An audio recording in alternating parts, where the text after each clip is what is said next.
मोहम्मद नुमान नाम है मेरा, मैं जी। टी से बात कर रहा हूँ। जी जी फरमाइए मोहम्मद नुमान। जी मतलब मैंने डॉक्टर साहब से ये पूछना था कि मेरा आईबीएस का इशू है, हाँ और आईबीएस का इशू तो काफी पुराना है, लेकिन ये है कि पिछले कुछ 3-4 साल से वो साथ मुझे ये लग रहा है कि शायद उसकी वजह से कुछ साइकाट्रिक इश्यूज भी हो रहे हैं, क्योंकि मैंने अपने तहत डिफरेंट साइकाट्रिस्ट से भी कंसल्ट किया, वजायत भी, हर तरह की चीजें, लेकिन रिसेंट जो रिसर्च है वो भी ये कहती है कि ब्रेन और गट एक्सिस हो सकता है। तो इसलिए मैं रिसेंटली 2-3 वीक के लिए ग्लूटेन फ्री और लैक्टोज फ्री डाइट पर भी गया, पर मैं कोई डिफरेंस फील नहीं कर पा रहा। मैं डॉक्टर साहब से पूछना चाह रहा था कि क्या कुछ ऐसा कुछ रिकमेंड कर सकें। नुमान, पहली बात तो ये कि आपने जहाँ कॉल किया ना, यहाँ से डॉक्टर साहब का आप नंबर ले लो और डॉक्टर साहब से प्राइवेटली भी बात करना, क्योंकि ये जो आईबीएस है ना, ये बड़ा लंबा प्रॉब्लम होता है। आपने अच्छी बात की कि आपने दूध छोड़ दिया है, आपने गंदम हर तरह की छोड़ दी है, ग्लूटेन फ्री हो गए हैं, लेकिन वो लीकेज गट वाला जो मामला है ना, वो बड़ा डेंजरस होता है यार, उसको भी हैंडल करना पड़ता है। लेकिन आपने अच्छी बात जो की ना, जो लोगों को नहीं पता, जो मैंने डॉक्टर साहब से पहली दफ़ा सुनी थी, फिर मैंने इसको जाके बड़ा सोचा और पढ़ा, that is gut mind relationship. Gut mind relationship, ये बिल्कुल आपकी बात दुरुस्त है, और आपने बड़ा अच्छा सवाल किया कि मुझे भी साइकोटिक प्रॉब्लम्स भी होने लग गए। डॉक्टर साहब, मिले बगैर फैसला कैसे कर सकते हैं कि क्या ट्रीटमेंट किया जाए? बहुत आसानी से 3-4-5 चीज़ें पूछिए। एक आईबीएस विद कॉन्स्टिपेशन है या आईबीएस विद डायरिया, या दोनों है? हाँ जी नुमान। डायरिया। डायरिया। डायरिया है, अच्छा। एक अपनी एज बता दें और वेट बता दें। एज और वेट कितना है? 31 ईयर्स, और अभी वेट ग्लूटेन फ्री डाइट से थोड़ा सा लूज हो रहा है, अभी 78 केजी है। ओके 78 अच्छा वेट है। हाइट कितनी है तुम्हारी? मेरी 5'10".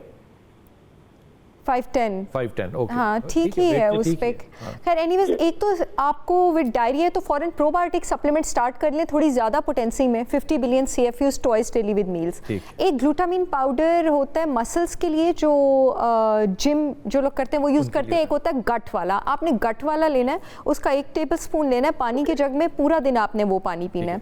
ग्लूटामिन गट वाला? ग्लूटामिन गट वाला आप ऑनलाइन सर्च करेंगे, आपको ग्लूटामिन जिम वाले सप्लीमेंट्स भी नजर आ जाएंगे, गट वाले भी नजर आ जाएंगे। गट वाला इज प्रोटीन या नहीं?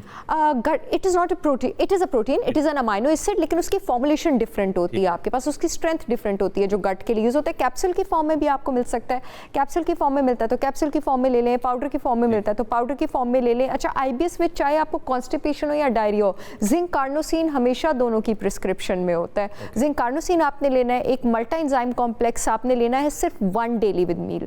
जब आपका डायरिया कंट्रोल हो जाएगा, फिर उसको ट्वाइस डेली विद मील और Aahista Aahista thrice daily with मील पर लेके चले जाइएगा।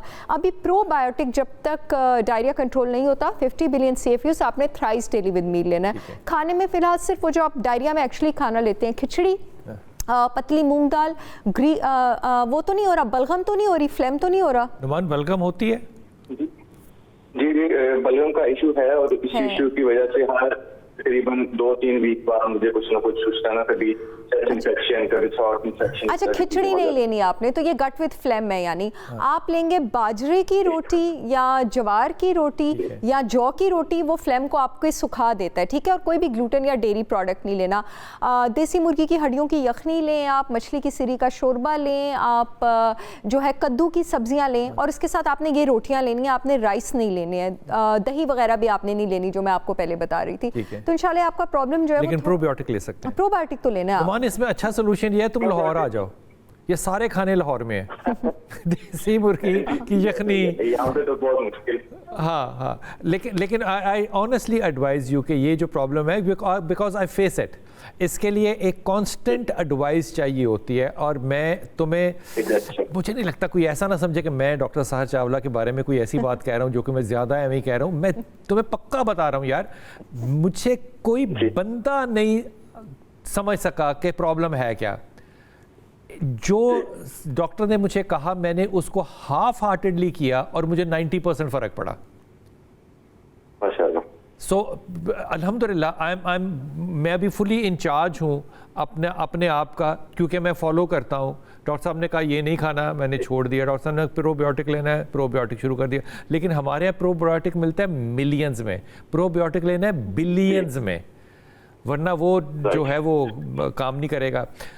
जो कहा है इसको, था, हाँ जी, जो प्रोबायोटिक्स की बात कर रहे हैं, कोई सिंगल स्ट्रेन है या मल्टीपल आते हैं? मुझे किस फोकस पे प्रोबायोटिक्स है, सिंगल स्ट्रेन बैक्टीरियल सेल है या कुछ क्या है इसमें? आप जब ऑनलाइन सर्च करेंगे ना, प्रोबायोटिक के 3 स्ट्रेन्स होते हैं बेसिकली जो आपने लेने होते हैं, लैक्टोबैसिलस, बिफिडोबैक्टीरियम, एसिडोफिलिस। जितनी भी अच्छी कंपनीज हैं उनमें ये तीनों स्ट्रेन कंबाइंड होता है एक ही बॉटल में। आपने सर्च करनी है पोटेंसी, इसका यूनिट होता है CFU, colony forming unit. 50 billion CFU वाला जो भी कंपनीज ये प्रोबायोटिक्स बनाती हैं वो आम कंपनीज होती ही नहीं है, किसी भी अच्छी कंपनी का ले लीजिएगा, ठीक है? ये मिल जाएगा आपको। नंबर ले लो यहाँ से, डॉक्टर साहबा से आप रब्ता करके ना, जो गाहे बगाहे जो है वो मसला, क्योंकि ये जिनको IBS होता है ना यार, उनकी ज़िंदगी अजाब होती है। ट्रैवल नहीं कर सकते, जा नहीं सकते, कहीं जाके खाना नहीं खा सकते, शादियाँ नहीं अटेंड कर सकते, लेकिन ये मैनेजेबल है अगर आप इसमें अपनी डाइट का और मशवरे का ख्याल करें।